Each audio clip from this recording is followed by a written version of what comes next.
Bonjour à tous, c'est Arnaud Delapierre. Aujourd'hui, je suis ravi de vous accueillir pour une présentation axée sur la finance générale. Cette discipline peut sembler un peu intimidante au premier abord, mais pas de panique, on va y aller pas à pas. L'idée, c'est de rendre tout ça accessible sans jargon impréhensible, ni concept hors de portée. Vous allez voir, avec quelques repères et quelques règles de base, on peut s'approprier des méthodes solides pour mieux gérer son argent.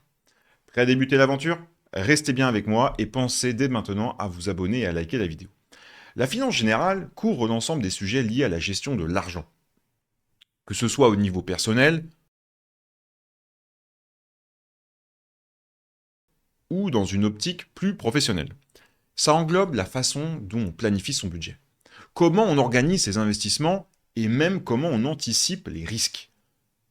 En comprenant mieux les mécanismes du crédit, de l'épargne et des marchés, on gagne en assurance pour prendre les décisions avisées.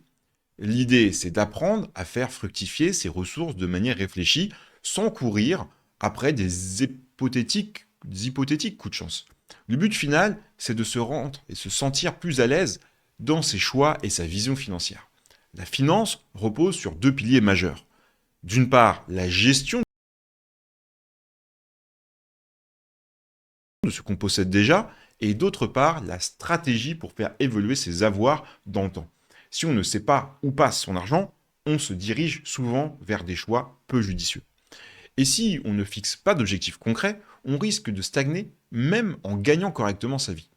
Pour commencer, il est recommandé de tenir un budget précis, où chaque entrée et chaque sortie est notée. C'est la boussole qui permet d'orienter ses choix et d'ajuster ses priorités. Permettez-moi maintenant de vous parler brièvement d'un outil que j'apprécie beaucoup, l'application NoTrade. Disponible gratuitement sur iOS et Android, elle propose des signaux de trading puissants pour ceux qui veulent aborder les marchés avec, j'ai envie de dire, une aide supplémentaire. Ici, ce qui nous intéresse, c'est pas forcément la partie trading, même si elle existe, c'est que vous avez une section où vous pouvez placer toutes vos assets. Donc tout ce que vous disposez en assets financières, j'entends parler, vous pouvez les positionner dans cette application. Ce qui vous permet d'y voir un peu plus clair. Par exemple, si vous avez des actions quelque part, si vous avez de la liquidité, si vous avez par exemple, un peu de crypto, vous en avez un peu partout, vous ne savez pas où est-ce que c'est, ben, vous allez pouvoir concentrer tout ça. Parlons maintenant de la différence entre la vision à court terme et celle à plus long terme. Quand on aborde la finance, on a parfois tendance à se focaliser uniquement, j'ai envie de dire, sur ce qui se passe tout de suite. Or, pour bâtir une structure solide, il est intéressant de penser à ses projets futurs. Cela inclut par exemple l'achat d'un bien immobilier, la préparation de la retraite ou l'anticipation de dépenses importantes. Répartir son capital entre un fonds de réserve immédiat et des investissements de plus longue durée permet à la fois de faire face aux imprévus et de viser des objectifs plus ambitieux. La finance comporte toujours une part de risque. Personne n'aime perdre ses économies. Donc, il vaut mieux avancer avec prudence. Pour évaluer cet aspect, on regarde par exemple la volatilité, c'est-à-dire l'ampleur des variations de prix. Plus un actif fluctue, plus son potentiel de gain ou de perte est marqué. Cela ne veut pas dire qu'il ne faut pas prendre de risques, mais plutôt qu'il convient de déterminer un niveau de risque acceptable. Cette démarche passe souvent par la diversification.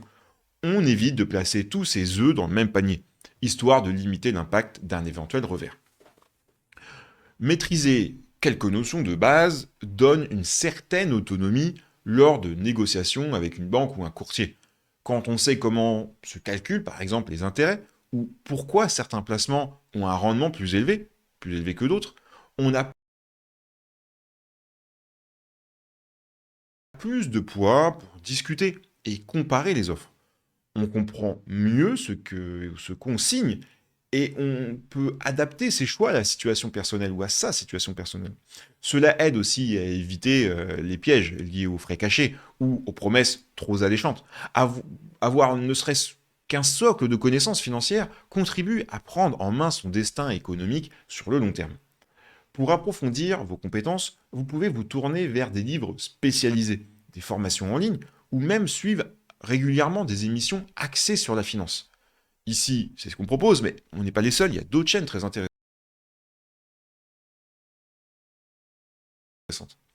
L'important, c'est de comprendre que l'apprentissage se fait progressivement.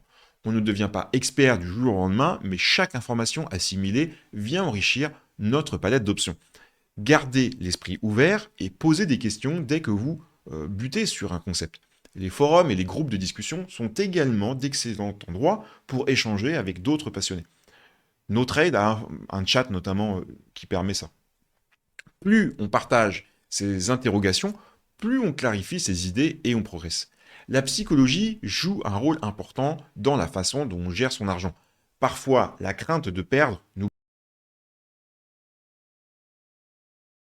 bloque et nous fait rater des opportunités. D'autres fois, la confiance excessive nous pousse à miser gros, alors pourtant qu'on n'a pas évolué toutes les conséquences. Connaître ses limites émotionnelles et adopter une approche réfléchie donne de meilleures chances de succès. Quand on se fixe des objectifs, on doit également tenir compte de sa tolérance au risque et de sa patience. Un placement qui semble moins rentable à première vue peut s'avérer avantageux sur la durée si on est prêt à tenir. Lorsque l'on s'intéresse aux actions en bourse, quelques données permettent de jauger la solidité d'une entreprise. On peut par exemple examiner ses revenus, ses bénéfices et son niveau d'endettement. Regardez l'historique des dividendes et la part du marché qu'elle occupe donne aussi des indications sur la santé financière. Sans devenir analyste professionnel, on peut déjà faire un tri entre les sociétés prometteuses et celles qui semblent moins stables. L'idée, c'est d'éviter d'investir au hasard, notamment en s'appuyant sur des informations vérifiables. Avec un peu de méthode, on se forge une vision plus précise et on limite les surprises désagréables. En parallèle, il ne faut pas oublier les obligations, qui représentent une forme de prêt consenti à un État ou à une entreprise. Le rendement y est souvent moins élevé que sur des actions, mais le niveau de risque peut être beaucoup plus restreint. C'est donc un outil intéressant pour diversifier un portefeuille. On pourrait aussi évoquer les crypto-monnaies, qui ont gagné en popularité ces dernières années. Attention toutefois, elles sont assujetties ou sujettes à une volatilité très prononcée. Tout investissement doit être mûrement réfléchi en tenant compte de sa situation personnelle et de ses objectifs personnels. Personne ne détient la vérité absolue dans ce domaine.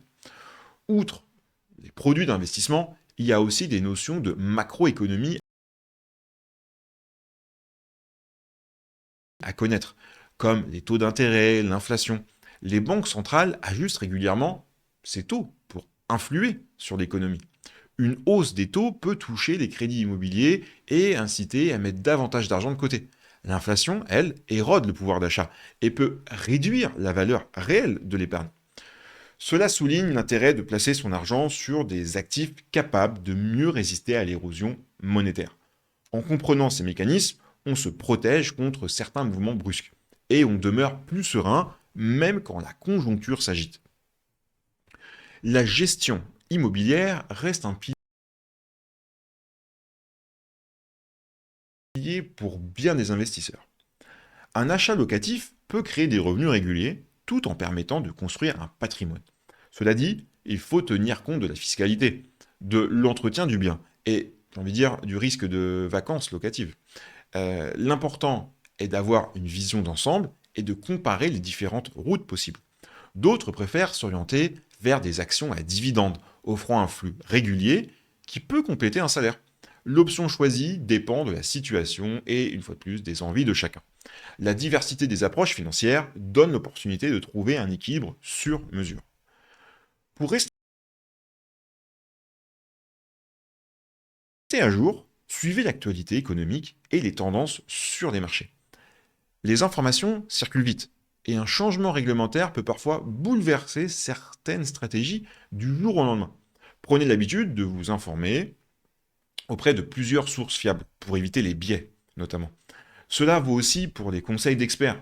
Il est toujours mieux d'analyser soi-même plutôt que de se reposer aveuglément sur un seul avis.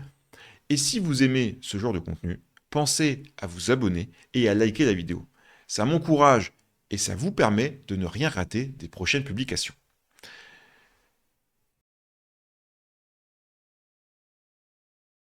En conclusion, pour conclure, Concluons.